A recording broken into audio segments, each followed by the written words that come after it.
Assalamualaikum warahmatullahi wabarakatuh. Shalom, Om Swastiastu, Namo Buddhaya. Salam kebajikan untuk kita semua.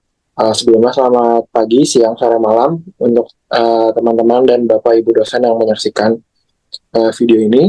Uh, Kami dari kelas B, kelompok 7, akan mempresentasikan proyek teknologi pemisahan kami mengenai kromatografi planar dua dimensi dengan dosen pengampu Profesor Ade Zamrod Adnan.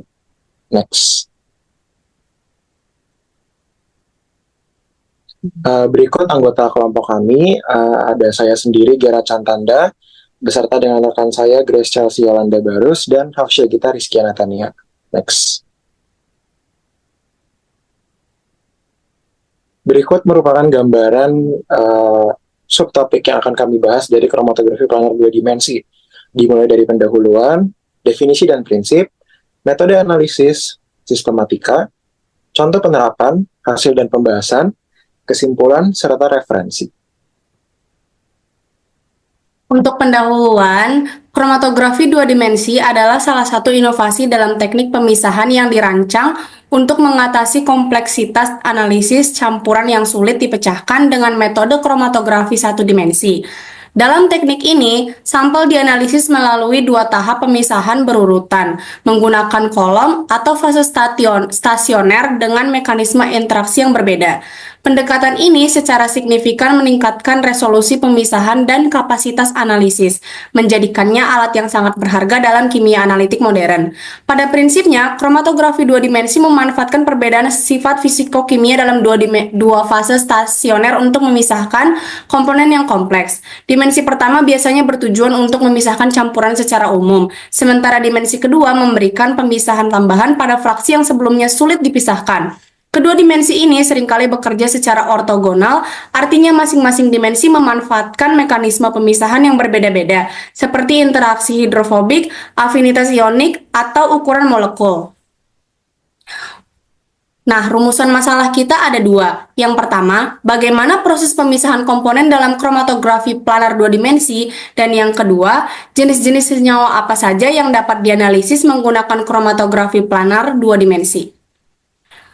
Latar belakang dari kromatografi ini adalah kromatografi adalah salah satu metode pemisahan paling penting dalam kimia analitik yang digunakan untuk mengidentifikasi, memisahkan, dan menganalisis komponen dalam suatu campuran. Namun, metode kromatografi satu dimensi seringkali menghadapi keterbatasan ketika berhadapan dengan campuran yang sangat kompleks seperti metabolit biologis, ekstrak alami, atau produk industri dengan banyak komponen yang memiliki sifat serupa. Dalam kasus seperti ini, solusi yang diberikan oleh teknik satu dimensi tidak cukup untuk memisahkan semua komponen dengan baik. Kromatografi dua dimensi dikembangkan untuk mengatasi keterbatasan ini. Konsep utama dalam metode ini adalah pemisahan bertahap menggunakan dua mekanisme pemisahan yang berbeda secara ortogonal. Dengan memanfaatkan dua jenis fase stasioner yang memiliki sifat interaksi unik, metode ini memungkinkan pemisahan yang jauh lebih efisien dibandingkan dengan metode satu dimensi. Hasilnya, kapasitas pemisahan dan resolusi meningkat secara signifikan. Dalam era modern, yang menuntut efisiensi dan akurasi tinggi, kromatografi dua dimensi menawarkan solusi yang efektif, meskipun membutuhkan peralatan yang lebih canggih dan pemrosesan data yang kompleks. Manfaat yang ditawarkan jauh lebih melebihi tantangan teknisnya. Dengan demikian, kromatografi dua dimensi merupakan terobosan penting yang terus berkontribusi pada kemajuan ilmu pengetahuan dan teknologi.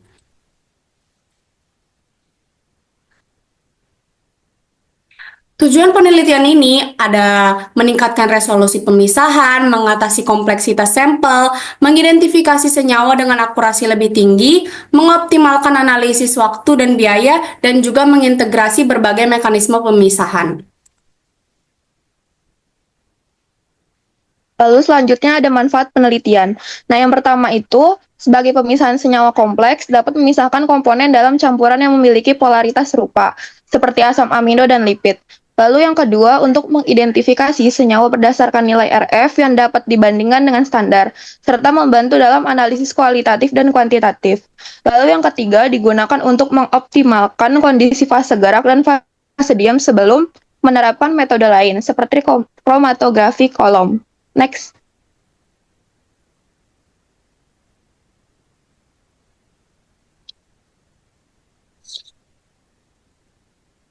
Lalu di sini ada definisi dan prinsip. Yang pertama itu KLT. KLT itu kromatografi lapis tipis, yaitu tipe kromatografi adsorpsi yang digunakan dalam pemisahan senyawa kimia. Nah, bergantung pada ikatan reversibel antara substansi dengan adsorban yang digunakan. Umumnya yaitu silika gel.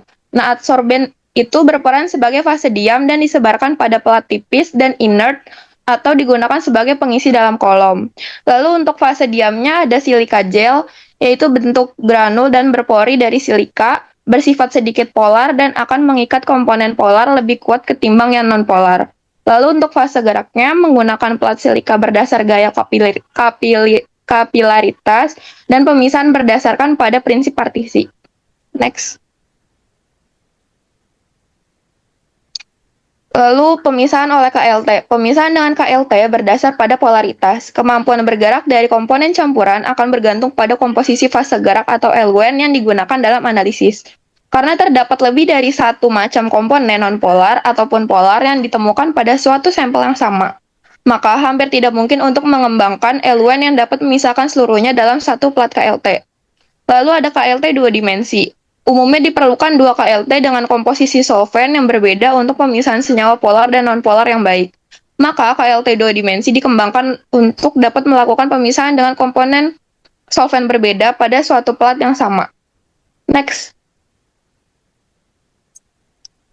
Untuk KLT dua dimensi yaitu definisinya pertama merupakan teknik pemisahan yang melibatkan penggunaan dua pelarut dan rotasi kertas pada sudut 90 derajat untuk memisahkan komponen campuran. Nah, metode ini tuh efektif untuk memisahkan senyawa kompleks dengan polaritas mirip seperti asam amino. Ia memiliki prinsip yaitu melibatkan pemisahan senyawa berdasarkan dua mekanisme utama, yaitu partisi dan adsorpsi. Next. Meskipun KLT dua dimensi bukan merupakan metode yang umum digunakan dibandingkan kromatografi lainnya, tapi metode ini tuh cukup sering digunakan dalam analisis. Yang pertama tuh sebagai senyawa organik, lalu analisis ekstrak tanaman, identifikasi metabolit, dan studi pengembangan obat-obatan. Next. Kita masuk ke metode analisis. Jadi seperti yang kita tahu, analisis itu terbagi menjadi aspek kualitatif dan kuantitatif. Aspek kualitatif pada KLT sendiri ini mencakup pemisahan senyawa, pola pita, itu pada KLT preparatif, perbandingan RF, dan membandingkan bercak dengan suatu doku pembanding. Sementara untuk pengukuran secara kuantitatifnya, biasanya dilakukan dengan pengukuran intensitas pita pada KLT preparatif, kemudian dengan cara densitometri, yaitu mengukur tingkat kecerahan pita dan menghubungkannya dengan jumlah senyawa, serta menghitung luas pita atau bercak.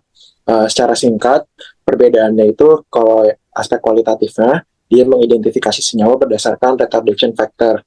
Sementara kalau yang kuantitatif, dia itu fokus pada pengukuran jumlah atau konsentrasi senyawa. Next.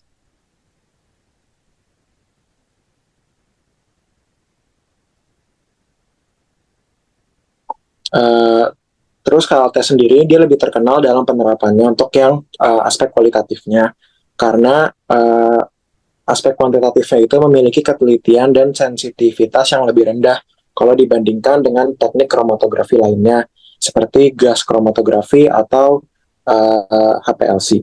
Untuk analisis kualitatifnya sendiri itu dengan retardation factor, yaitu membandingkan jarak yang ditempuh analit dengan jarak yang ditempuh oleh eluen. Manfaatnya itu adalah untuk identifikasi suatu senyawa yang diinginkan dalam sebuah campuran dengan membandingkan RF dari bercak sampel dengan RF bercak doku pembanding.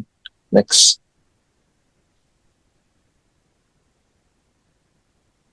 Pada KLT dua dimensi, analisisnya itu lebih berfokus pada identifikasi sama menguji kemurnian bercak senyawa yang sudah terpisah sebelumnya, yang termasuk di aspek kualitatifnya. Untuk keuntungan dari KLT dua dimensi sendiri itu, dia dapat digunakan untuk pemisahan sampel yang kompleks, terus efisiensinya tinggi karena hanya menggunakan satu plat KLT, dan deteksinya sensitif hingga senyawa yang berkonsentrasi rendah. Next.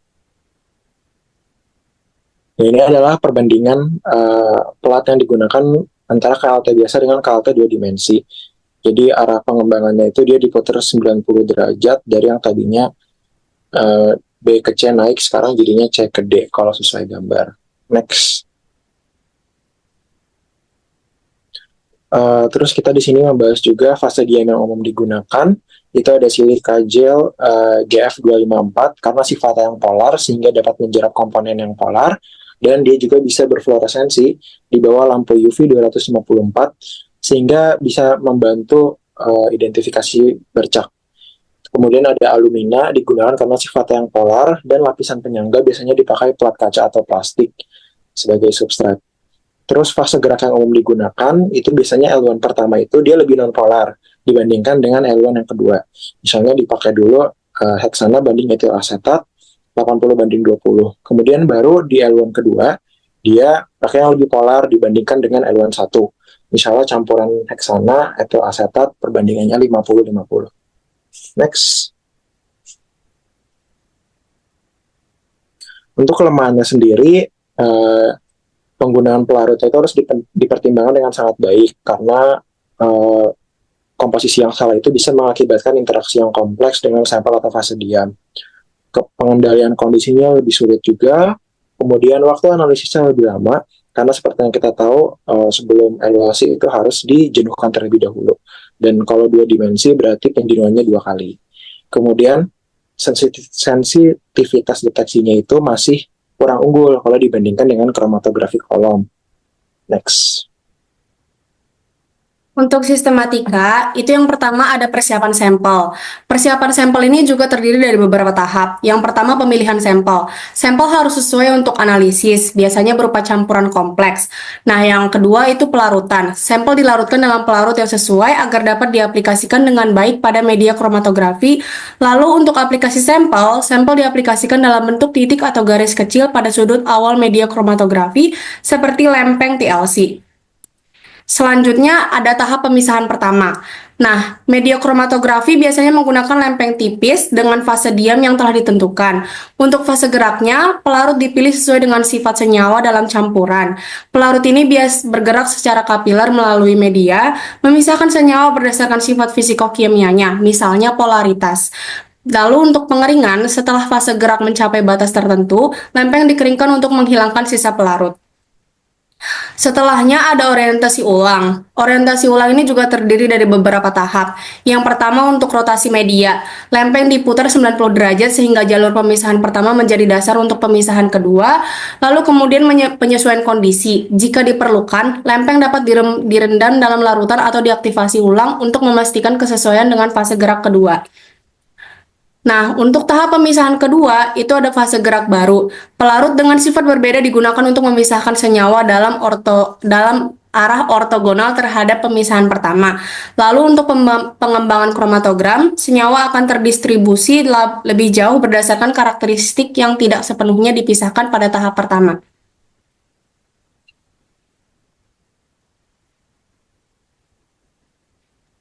Lalu selanjutnya ada deteksi dan analisis. Nah, deteksi senyawa ini lempeng dianalisis menggunakan metode visual yaitu UV dan pewarnaan atau instrumental seperti densitometri dan spektroskopi. Lalu untuk identifikasi, posisi senyawa dalam dua dimensi dihubungkan dengan sifat fisikokimia tertentu. Nah, memungkinkan identifikasi senyawa individual. Lalu untuk kuantifikasi itu kan secara opsional, menggunakan densitometer atau alat serupa untuk mengukur intensitas sinyal dari senyawa yang terpisah. Next. Di sini ada contoh penerapannya. Yang pertama itu pemisahan asam amino. Nah, di mana asam amino merupakan komponen dasar protein dan campuran asam amino ini seringkali sulit dipisahkan karena sifatnya yang mirip. Lalu analisis pigmen tumbuhan. Pigmen tumbuhan ini seperti klorofil, karoten, dan xanthofil memiliki peran penting dalam fotosintesis. Hasilnya dapat dilihat berdasarkan warna dan jarak migrasinya, jenis pigmen tumbuhan dapat diidentifikasi. Lalu untuk analisis obat-obatan. Nah, untuk memastikan kemurnian dan identitas suatu obat, hasilnya dilihat dengan membandingkan pola noda dengan standar sehingga kemurnian obat dapat dipastikan. Lalu untuk analisis mangan, untuk mengidentifikasi adanya zat aditif, pestisida, atau kontaminan lainnya dalam makanan. Hasil dilihat dengan adanya zat-zat berbahaya dapat dideteksi berdasarkan pola noda yang terbentuk. Nah, selanjutnya ini adalah gambaran dari kromatografi 2 dimensi.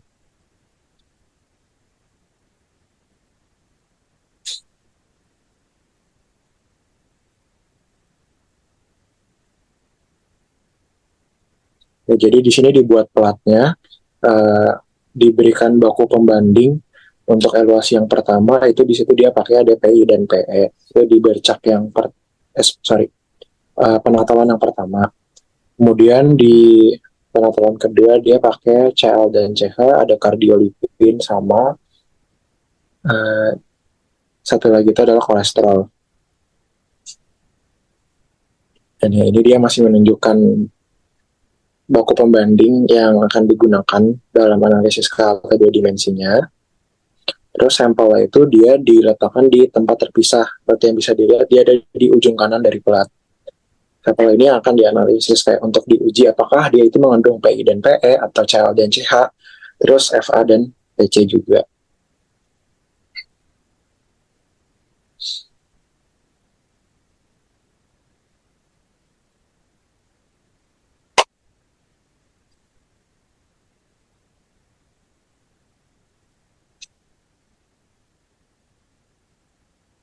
Nah, udah dia dimasukin ke bejana kromatografinya, itu dia pakai pelarutnya perbandingan kloroform, metanol sama amonia 6535 banding 5. Ya kan pemisahan pertama sudah terjadi sampai batas atasnya. Kemudian kalau udah nanti platnya diputar 90 derajat. Diberikan juga baku pembanding yang sama lagi, PIPE, CLCA, sama FAPC. Itu karena kan kita mau melihat kemurnian dari senyawanya. Nah, di sini dia pakai pelarutnya kepolarannya lebih tinggi sesuai teorinya tadi. Jadi yang pelarut kedua itu dia lebih polar dibanding yang pertama. Kalau udah begini, udah tinggal dicocokin aja bercaknya yang dari sampel dengan bercak si baku pembanding. Di sini dia sedang mengisi tabelnya itu dari nomor 1 sampai 18 itu senyawa apa aja. Tapi yang di highlight itu akan di senyawa 13 sampai 18 nantinya. Mungkin boleh dicepetin dikit. Iya, coba sampai situ deh. Nah ya, di sini. Di sini dia masih ngisi 12 itu kan berarti IAFA. Terus nomor 13 tinggal dicocokin aja. Dia kan sejajar sama yang bercak nomor 7 sama nomor 1. Nah, berarti bercak nomor 7 bercak nomor 1 itu kan PI. Berarti yang bercak dari sampel nomor 13 itu adalah PI. Oke, terus tinggal melakukan hal yang sama aja untuk bercak 14, 15, 16, 17, 18. Oke, mungkin videonya boleh diudahin aja. Next ke slide berikutnya.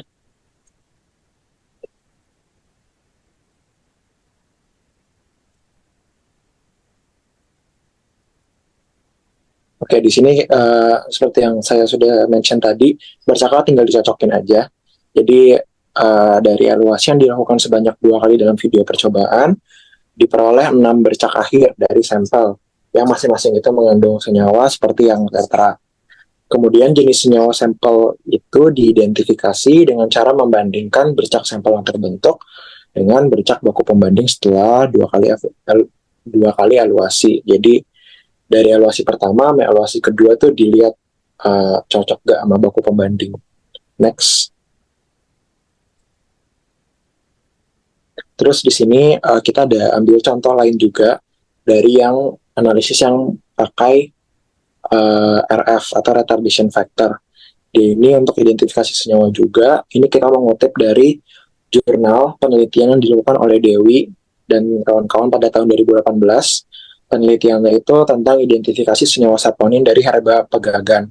Hasilnya itu sebagai berikut. Seperti yang bisa dilihat, elusi pertama itu RF-nya 0,5, sedangkan elusi kedua RF itu 0,71. Next.